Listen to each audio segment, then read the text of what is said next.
Você já se sentiu dentro do seu casamento que parece que você está morando com um desconhecido? Mais ou menos assim, eu conheci essa pessoa e agora parece que eu não conheço mais. E a pergunta é, o que a Bíblia manda fazer quando isso acontece? Fica comigo que eu vou te mostrar 3 atitudes práticas para que você não finja nada e nem desista do seu casamento. No vídeo passado eu mostrei para vocês quais eram as bases de um casamento saudável. E hoje a gente vai dar mais um passo para essa vida real do casamento. E se você ainda não assistiu esse vídeo, eu vou deixar um card aqui para que depois que você terminar esse, você possa assistir e maratonar essa série. Então hoje junto nós vamos ver por que essa fase dessa pessoa desconhecida acaba acontecendo, como conversar sem ter rupturas no relacionamento e como lidar com essas diferenças sem ter guerra. Em Efésios, no capítulo 4, no verso 15, diz que nós devemos seguir a verdade em amor. O casamento saudável não é aquele que evita conversas difíceis, mas é aquele que aprende a falar com amor e com maturidade. Vai chegar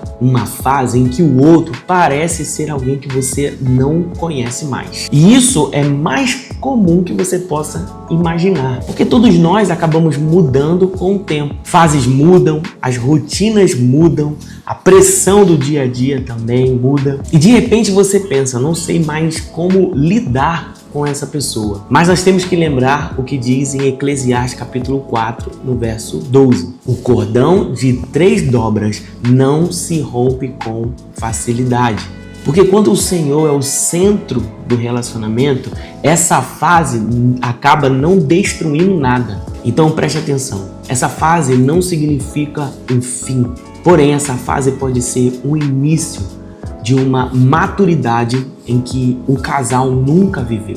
Então, na realidade, o que acaba acontecendo? Um casal acaba sempre discutindo sobre as mesmas coisas: dinheiro, rotina, família, jeito de falar. Então, tome uma atitude hoje que é simples, mas que vai mudar, as suas concepções. Faça essa oração: Senhor, me ajuda a lidar com meu esposo ou com a minha esposa do jeito que ele é. E me dá a graça, Senhor, de atravessar essa fase. Porque você está brigando com um problema ou com uma expectativa errada que você acabou criando.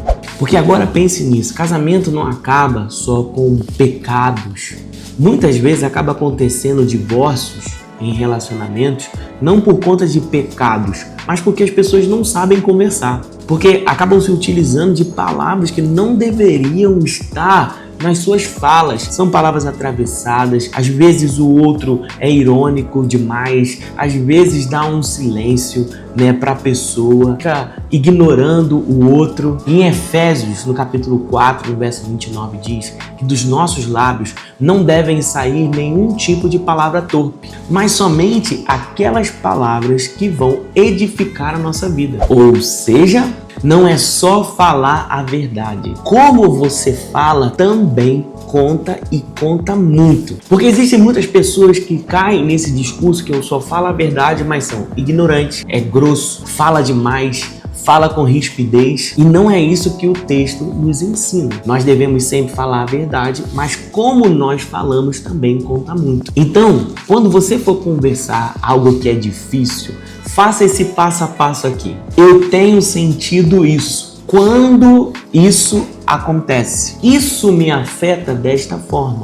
Você consegue fazer de outra maneira essa semana? Porque você conversando dessa maneira, você vai evitar que esta conversa mais pareça um ataque, mas na verdade vai funcionar como uma abertura para uma mudança no relacionamento de vocês. E aqui vai um conselho para os solteiros, como sempre. Escolha alguém que você goste de conversar, alguém que te escute, alguém que preste atenção naquilo que você fala, porque são boas conversas, 2 pessoas que sabem conversar, que faz com que o casamento se sustente. E aqui mais uma pergunta: no casamento vocês conversam ou competem? E todo mundo sabe que mulher e homem são completamente diferentes. as personalidades são diferentes, as histórias de cada um são completamente diferentes. E o grande problema é que quando a gente pega essas diferenças e transforma tudo em acusação. Em Romanos, capítulo 15, no verso 7, vai dizer que nós devemos acolher uns aos outros como Cristo